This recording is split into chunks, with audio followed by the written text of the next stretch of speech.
didn't find the control room by looking for it. I found it because a blueprint index card had a hole punched through the one line I needed to read. A clean, deliberate hole, right where the routing stamp would have been. And beneath the missing stamp, in pencil, two words that didn't belong on a harmless mechanical drawing. Flywheel pit. Now look at me for a second. If this was just old machinery, why did someone try so hard to make it untraceable? Before electricity became the default language of power, cities still needed power, not only in factories, in laundries, print shops, theaters, ice plants, machine rooms under hotels. Power didn't vanish when the sun went down. It had to be generated, stored, moved. And when you can't move electricity, you move motion, you move rotation, you move torque. That's what this story is about. Not a lost empire, not magic tech, a hidden foundation of the modern world, built from iron, belts, and fear, then paved over the moment it became too dangerous to remember. Hold that thought, because the folder I requested wasn't labeled power. It was labeled ventilation improvements, the kind of title that makes you stop paying attention. Inside was a plan of a basement level that doesn't exist on modern drawings, a square room under the oldest block downtown with walls twice as thick as the building above. In the center, a circle, and next to the circle, a notation I had to read twice to believe. Mahovic, 1.8 meters. Flywheel, nearly 6 feet across. This wasn't a fan. This wasn't a pump. This was an energy reservoir. If you've never stood next to a flywheel, you don't feel the truth of it. A flywheel isn't a spinning thing. It's a promise. You feed it energy slowly. You take energy out quickly. And if something goes wrong, it doesn't fail politely. It fails like a grenade made of steel. That fear is why the paperwork reads like a warning now. Let me step in here. People romanticize old industry as soot and steam and men in caps. But the real pre-electric city wasn't gentle. It was kinetic. It was belts slapping, shafts humming, pulleys whining, and everything waiting for the smallest mistake to become a violent lesson. The next page showed why the flywheel existed. A line shaft, a long central shaft running through a corridor with takeoff pulleys every few meters. And from those pulleys, belts. Not inside one building, out of the room, through the wall, into a tunnel labeled distribution gallery. Distribution gallery. Not cables, not pipes, a belt tunnel. Now look at me again. Belts don't travel like that unless someone was trying to transmit mechanical power beyond a single machine room. So I asked the obvious question, where does the power go? The drawing answered with a map of the block, but the destinations weren't named like tenants. They were numbered. Node 1, Node 2, Node 3, and each node had the same symbol, a pulley cluster and a clutch box.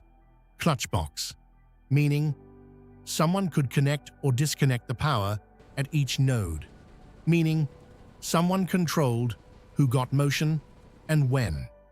That's when the hidden control room stopped being a phrase and became a place, because the third sheet wasn't a plan. It was a control panel diagram, purely mechanical, drawn like an instrument. Levers, linkages, a governor dial, a brake band, a set of shutters for a steam line. And at the top, a title that had been crossed out and rewritten. Original, central drive. Rewrite, auxiliary service. Camouflage, again.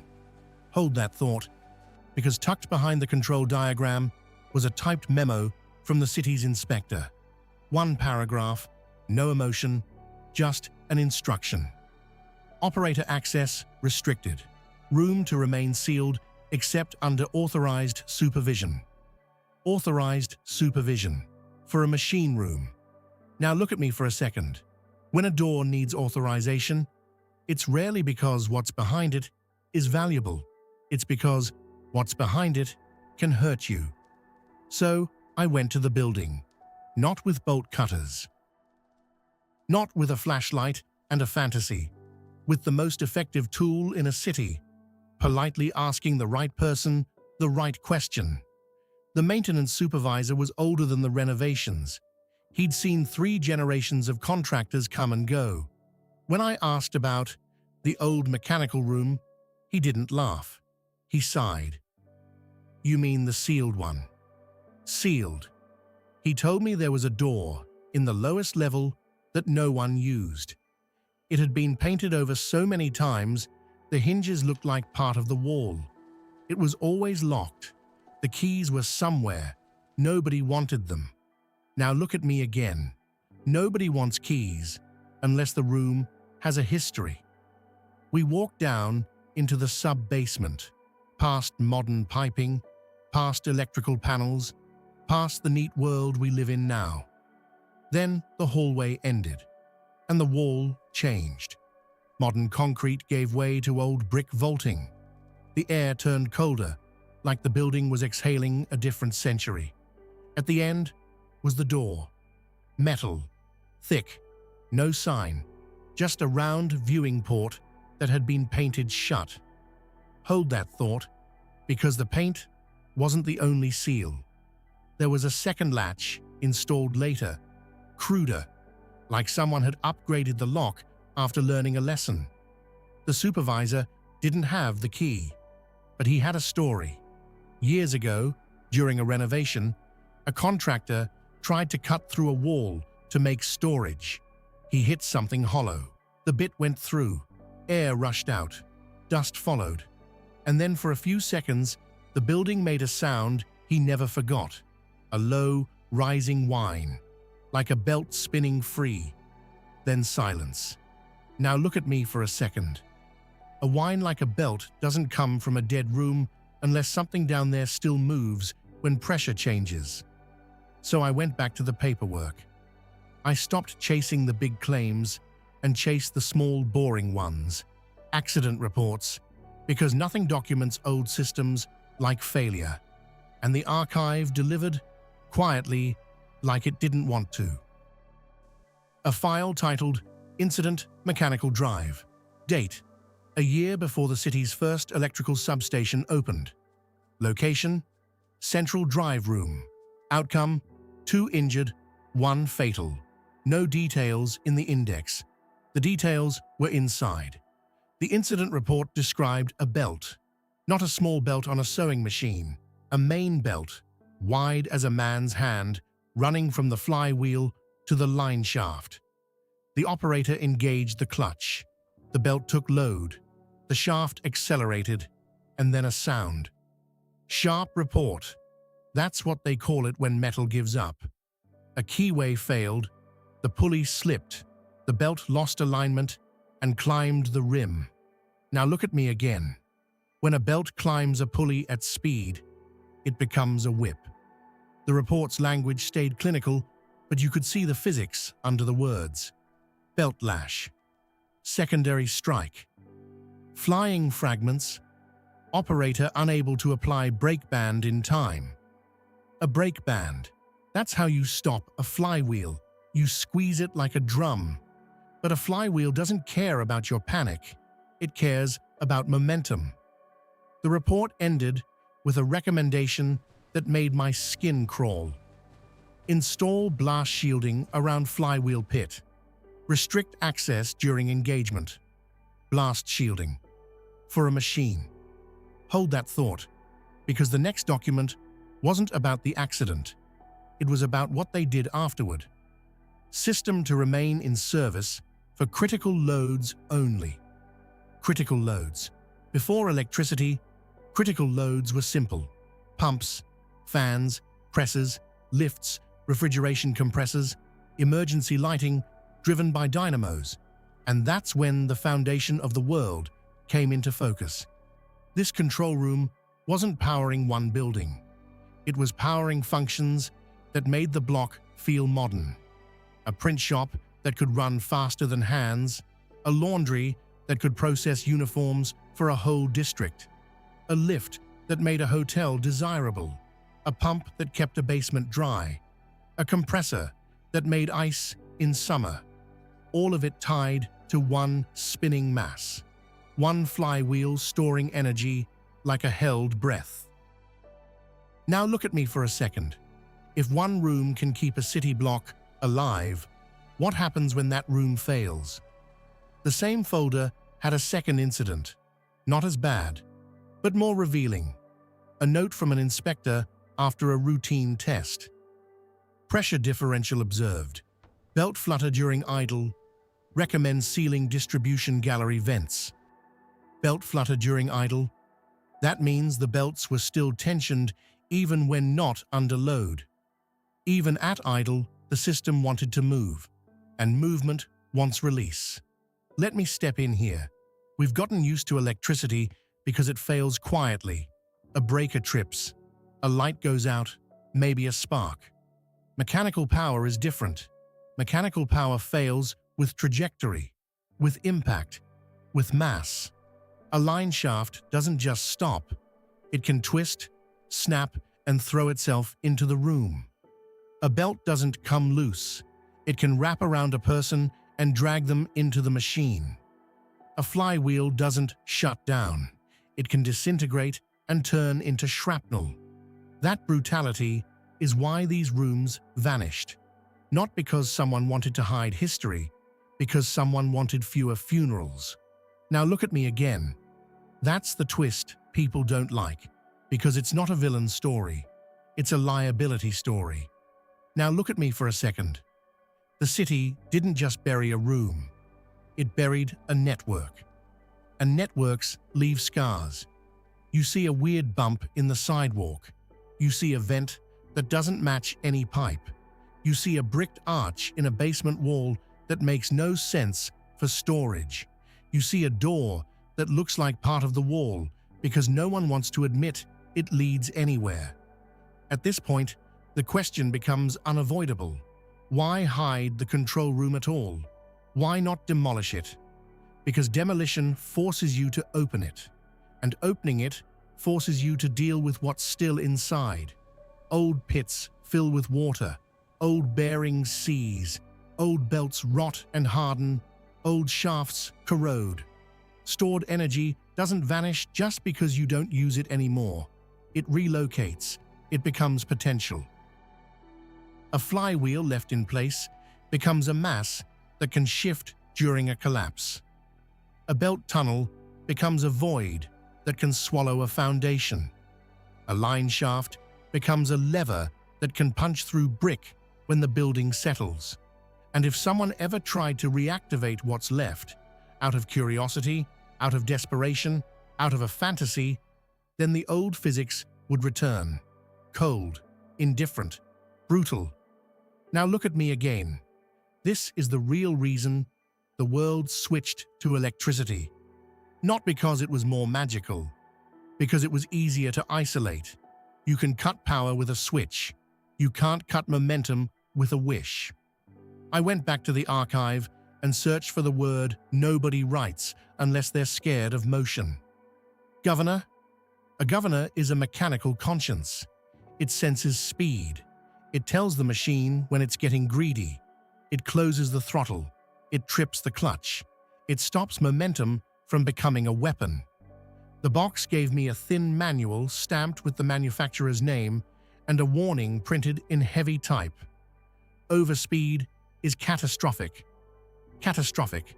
Not dangerous, not bad, catastrophic. And in the margin, someone had written in pencil, "Trip at 220. Trip at 220, what? RPM, which means the flywheel ran just below that under normal load. Now look at me again. A flywheel at that speed doesn't feel like an object. It feels like a decision being held in place by bolts.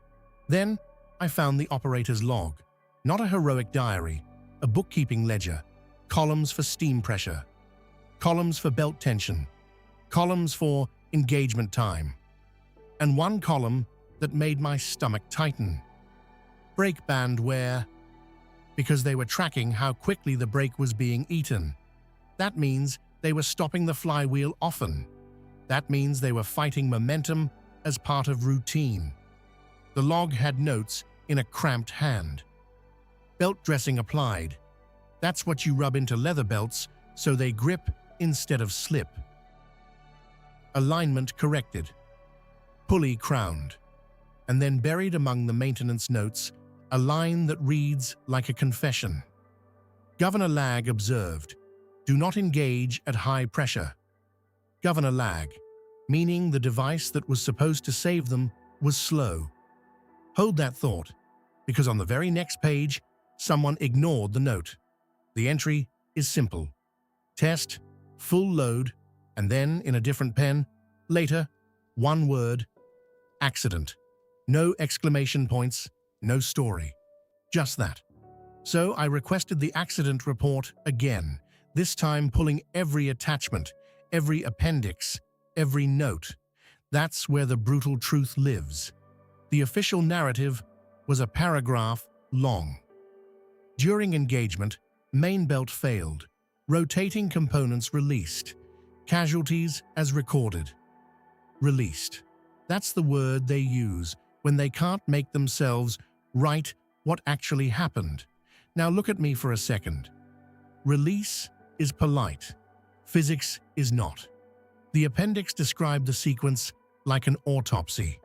The belt didn't just break, it slipped, it rode up, it slapped the ceiling, then it caught. And when a belt catches its speed, it doesn't stop. It transfers energy sideways, into whatever is closest. The report described a belt shifter lever, used to move the belt from an idler pulley onto the drive pulley. In other words, the moment of engagement was a human hand pushing stored power into a network. One motion, one decision, and the system answered. The belt snapped back like a live thing. A worker was struck and thrown against a column. Another had an arm broken by the belt lash.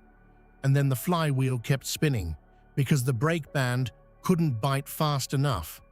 That's the part most people don't understand. When something fails in a belt system, you think, good, it failed, it's over.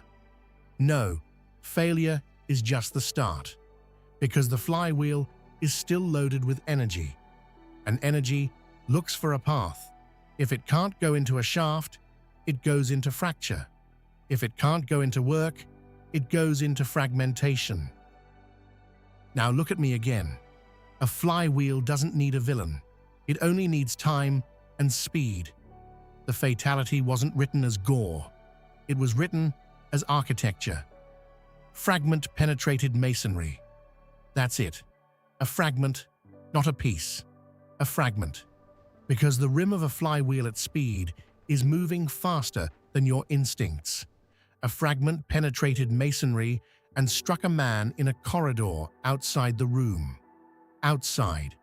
That's the part that freezes your blood. You can stand in the wrong place without even being in the machine room. That's why they wanted blast shielding. That's why they wanted restricted access during engagement.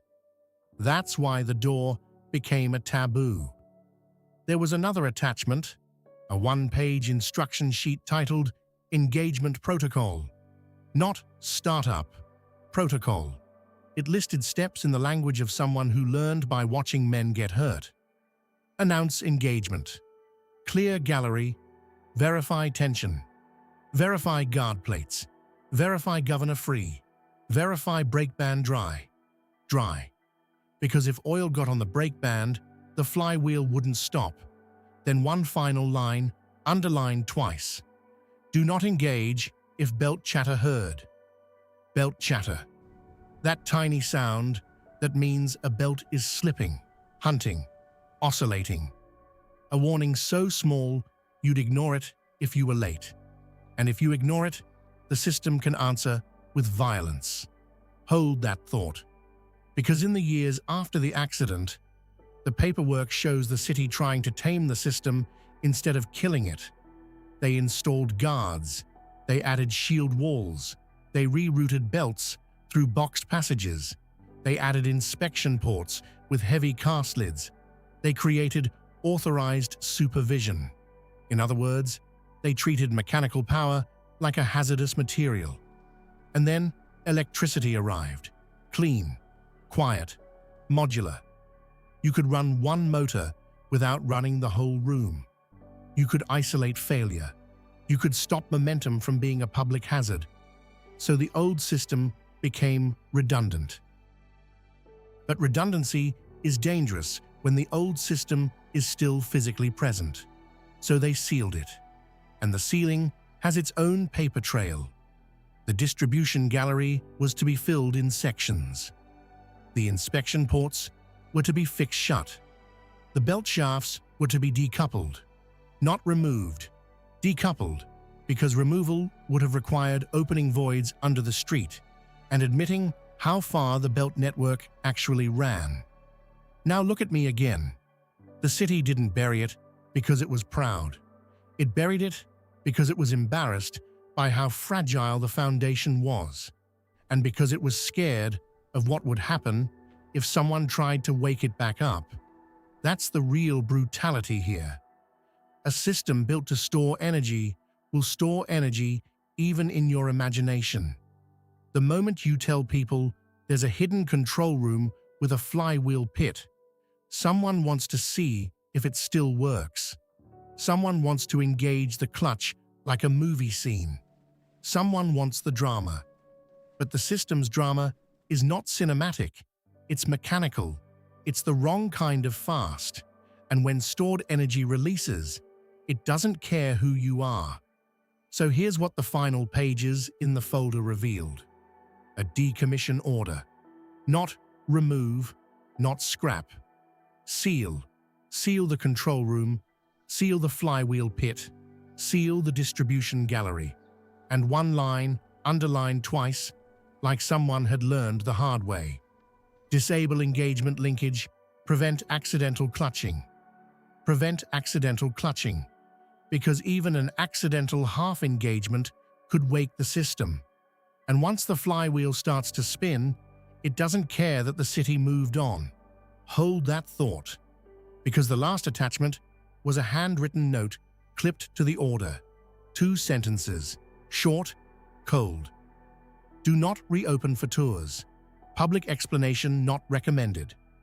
Public explanation not recommended. Now look at me for a second. That isn't censorship in the dramatic sense. That's a safety protocol. A city deciding that the safest future is a future that forgets how power used to move. So when you hear reset, this is what it can look like in the real world. Not a global wipe, a local rewrite, a dangerous system retired, then disguised, then filed under harmless titles until even the people maintaining the building stop knowing what the door is. And the moment you forget the reason, the myth rushes in to fill the space. Hidden tech, suppression, secrets. But the paper trail suggests something simpler and darker. A room full of stored energy. A room where mistakes amputate, crush, and kill. A room designed to control motion across a block before electric grids made motion invisible. Now look at me again. The foundation of the modern world wasn't built only on invention. It was built on injuries that taught everyone what not to build again. If you want more deep dives like this, where we follow the documents, the maps, and the scars, subscribe. One time, soft ask. And tell me one thing. Your city or the kind of building you want next. Print shop, theater, hotel, waterworks. Because once you know what to look for, you start seeing it everywhere. The sealed door with too many coats of paint. The bricked arch that doesn't match the room. The iron grates that don't ventilate anything. The basement window half buried as if the ground rose around it. Those are not proof of fantasy. They're proof of layers. And underneath some layers, There are rooms that were never meant to be opened again. One last thing. In the accident file, there was a line I can't get out of my head. Energy release exceeded expected. Energy release. As if the machine did what it was designed to do. Release energy, just not where they wanted it. That is the brutal truth about stored power. When it comes out, it will come out somehow. And the only question is whether the city controls the release or the release controls the city. If you want the next chapter, subscribe now. Leave your best clue below. What felt off? I'll see you in the next file. Until then, stay alert right now.